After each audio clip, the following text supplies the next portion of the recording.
The Democratic-controlled House is voting today to approve the final version of the $1.9 trillion COVID relief package today, then send it to the White House for President Biden to sign.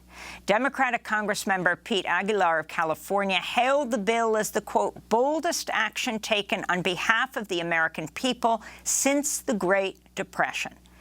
Democrats managed to pass the American Rescue Plan without support from any Republican lawmakers, even though the vast majority of Americans support it. Key provisions of the bill include $1,400 payments to tens of millions of adults, child tax credits worth as much as $3,600 per eligible child, extended federal supplemental unemployment benefits worth $300 a week, $160 billion for COVID vaccine and testing programs, $170 billion to help schools open, more than $360 billion in aid for state and local governments, and $86 billion to help protect the pensions of many unionized workers. The bill also includes an extension of health insurance subsidies and nutrition and rental assistance. The final bill differs from the one initially passed by the House in some significant ways. It does not include raising the federal minimum wage to $15 an hour over 5 years. It also reduces the number of people eligible for stimulus checks. Despite these changes, independent Senator Bernie Sanders of Vermont praised the final bill during an interview on CNN Tuesday night.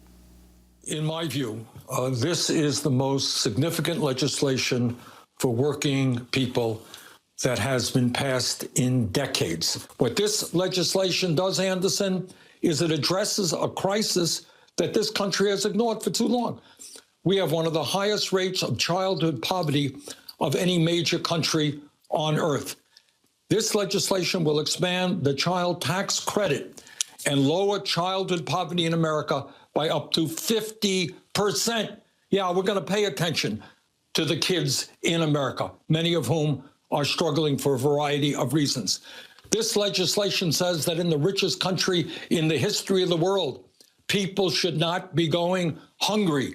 In my community, Burlington, Vermont, a few months ago, hundreds of cars lined up for emergency food packages taking place all over this country. This legislation provides help so that when the moratorium on evictions ends, people will get assistance to stay in their homes, whether it's a rental unit or your own home. This legislation more than doubles funding for community health centers. Senator Bernie Sanders speaking Tuesday night on CNN. We're joined now by the economist Stephanie Kelton. She's a professor at Stony Brook University here in New York and author of The Deficit Myth, Modern Monetary Theory, and the Birth of the People's Economy. She's a former Bernie Sanders advisor who served as chief economist to the Democrats on the Senate Budget Committee between 2015 and 16. Welcome to Democracy Now!, Professor Kelton. It's great to have you with us. Can you simply lay out the significance of what is being passed today, the possibility that child poverty will be cut in half, the level of worker relief, etc.? Talk about the foundations of this bill.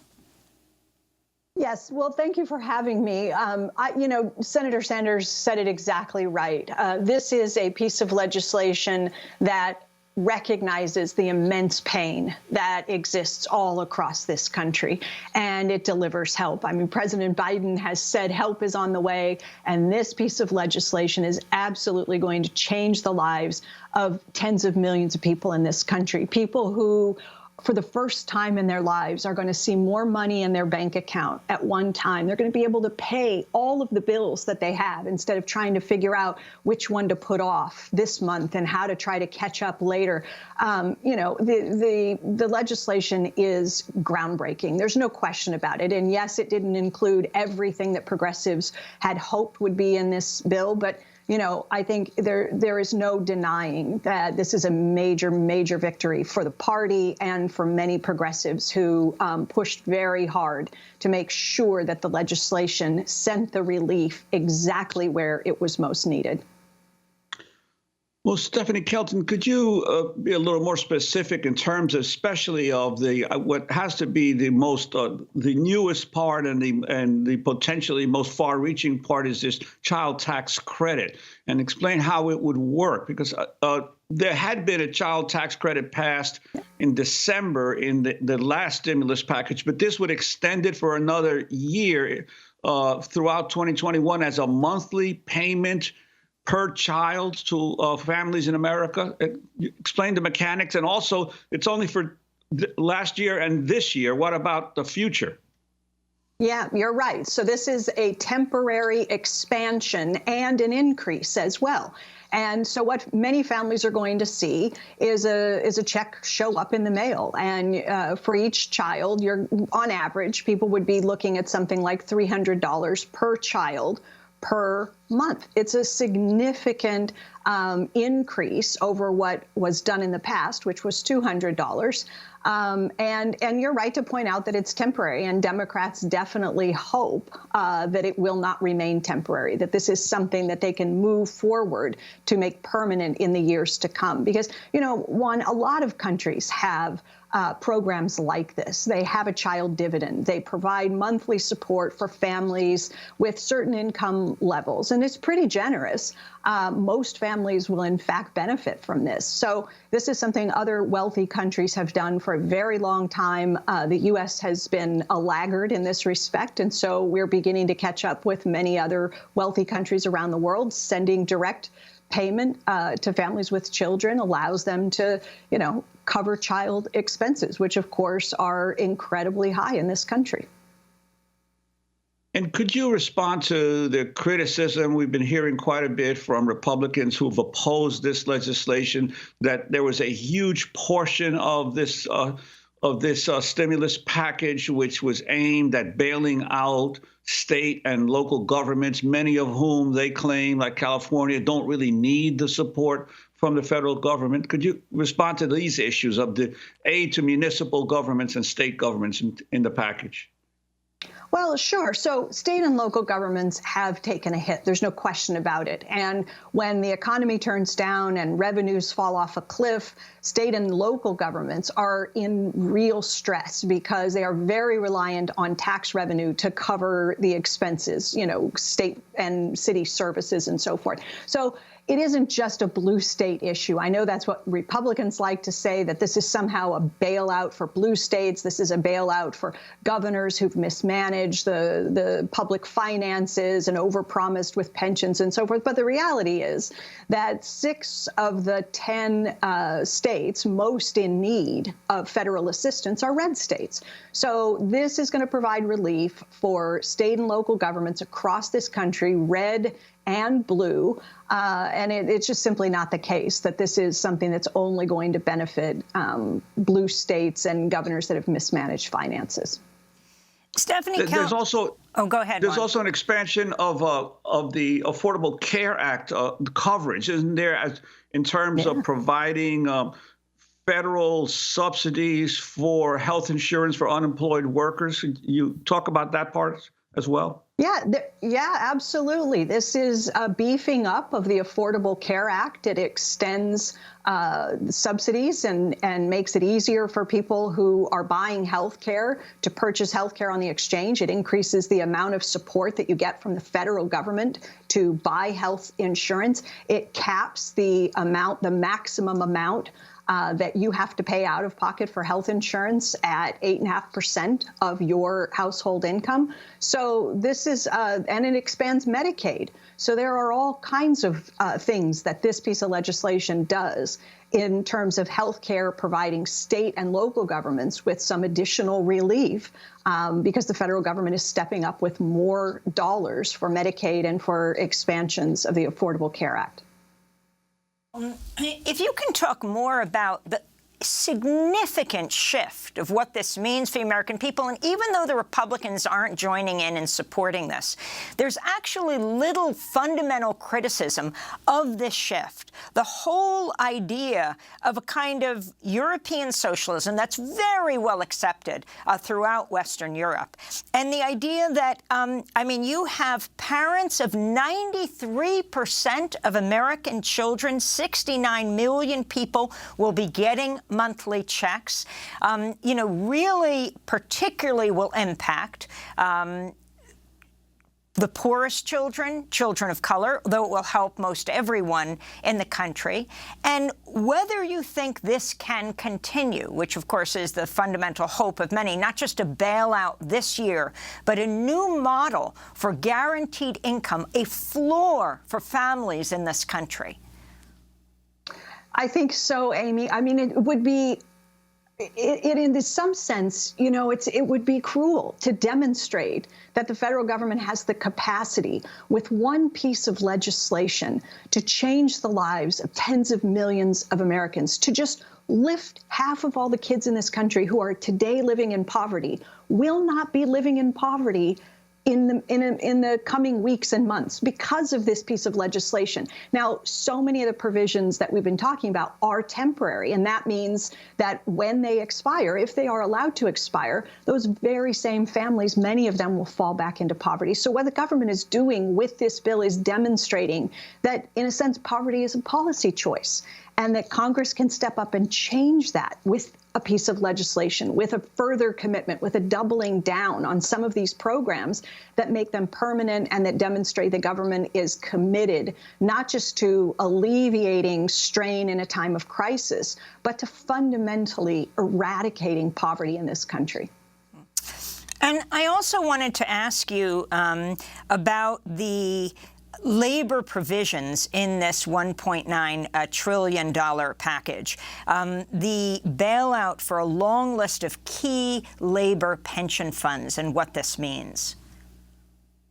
Well, I think, you know, a lot of people for many years have been extremely worried that the day would one day come when their employer tells them, you know, I'm very sorry, but the pension is underfunded and you are not going to receive the promised benefits that you've been relying on as you worked for this company, didn't make other choices, remained an employee here because you had a stake in the company and you were going to work and earn your pension at the end of your retirement.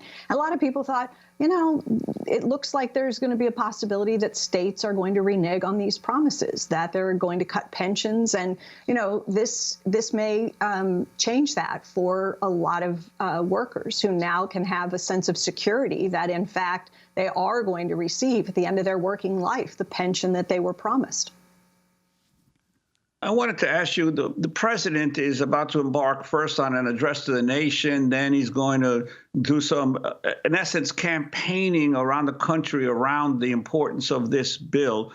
Given the fact that the Senate is so evenly divided and that the prospects of any other major legislation passing without Republican support are pretty dim, isn't this bill, in essence, the main accomplishment that the Biden administration will try to head into the midterm elections, telling to the American people, see what the Democrats can do if you give us a sufficient majority in the Congress, we can continue along this way? I hope not, Juan. I really do. I hope that President Biden can be successful in, you know, he's referred to this as a down payment, and he's made it very clear that this is the rescue package. This is just to get us through the immediate emergency with the pandemic and the economic fallout. And once we get a sort of stable footing on that front, then he wants more. He wants a recovery plan. He's talking about trillions of dollars in additional spending for the Build Back Better agenda. He wants infrastructure and climate and a whole range of other things. So I really do hope, and I understand, you know, the politics involved. I did work in the Senate for a period of time.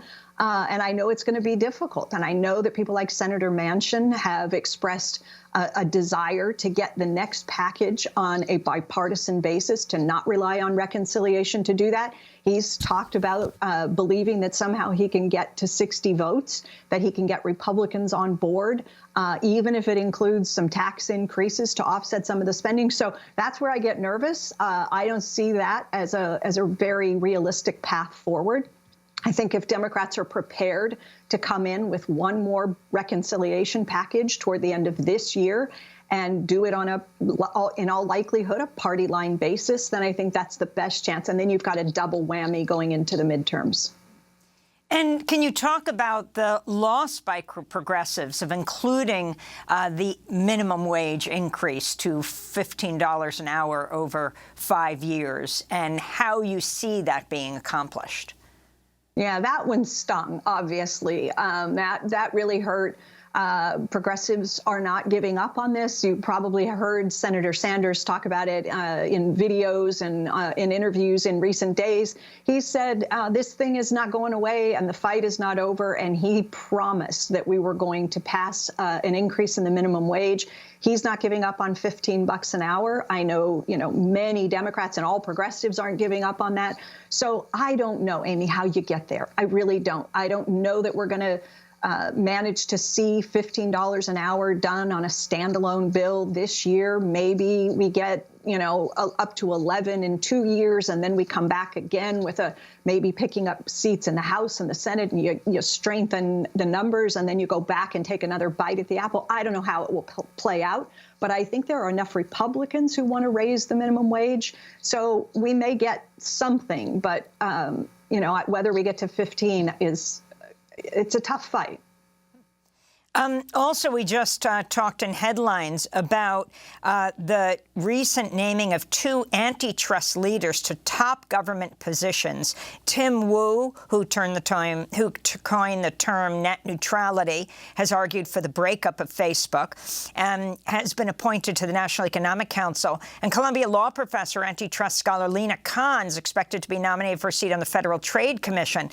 Professor Zephyr Teachout tweeted, "Antitrust is not just about big tech. It's agriculture and hospitals, about democratic economic policy broadly, about how private power is dispersed or centralized." Khan and Wu are not just tech critics. They're visionary anti-monopolists across the board. The significance of this, and in a broader picture, if you can talk about what you see needs to be done.